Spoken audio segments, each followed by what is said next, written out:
இந்த pregnant lady ஒரு கஸ்டமருக்கு பீஸா டெலிவரி பண்ண போறாங்க. அப்ப போன்ல ஒரு கஸ்டமர் கிட்ட பேசிட்டு டெலிவரி பண்ற வீட்டுக்கு காலிங் பில் அடிக்கிறாங்க. அப்ப எதிர்பாராம கையில வச்சிருந்த பீஸா கீழே வந்துருச்சு.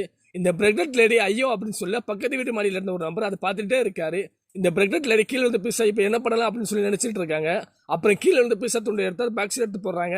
இதை பார்த்து அந்த நபர் வீடியோ எடுத்துட்டு இந்த பெண்ணியா இப்படி பண்றாங்க அப்படின்னு சொல்லி அவருக்குள்ளே பேசிக்கிறாரு. அடுத்து கஸ்டமர் வந்த பின்னாடி இந்த பீஸா டெலிவரி பண்ணி கொடுத்துட்டு பணத்தை வாங்க இவர் வாங்கிட்டு உள்ள போயிட்டாரு. இந்த லேடி கிளம்புறாங்க. இந்த வீடியோ எடுத்த நபரை இவளை சும்மா விடக்கூடாது அப்படின்னு சொல்லி கீழே இறங்கி வந்து இவகிட்ட கேட்கறான். உன்னோட வேலை நல்லா இருக்கு அப்படின்னு சொல்லி பேச இந்த பீஸா டெலிவரி பண்ணி நீங்க என்ன பேசுறீங்க எனக்கு புரியல அப்படின்னு சொல்லி கேட்கறாங்க. அப்பதான் இந்த நபர் கோவமா பேசுறான். நீ கொண்டு வந்த பீஸா கீழே வந்துடுச்சு, அதை எடுத்து அந்த பாக்ஸ்ல போட்டு கஸ்டமர் கிட்ட கொடுத்துட்டா, என்கிட்ட வீடியோ ஆதாரம் இருக்கு அப்படின்னு சொல்றான். இந்த பிரெக்னென்ட் லேடி சாரி சார் தெரியாம ஒரு தவறு நடந்துருச்சு மன்னிச்சுக்கிறேங்க அப்படின்னு சொல்ல, கீழே விழுந்த பீஸா நான் கொண்டு போய் கொடுத்தேன், என்கிட்ட பணம் கேட்பாங்க, நான் ரொம்ப கஷ்டமான குடும்பம் சார் அப்படின்னு சொல்ல, ஓகே நான் எதுவும் சொல்ல மாட்டேன், நீ வாங்கின அந்த 500 ரூபாய் என்கிட்ட கொடு அப்படின்னு சொல்லி கேட்கிறாரு.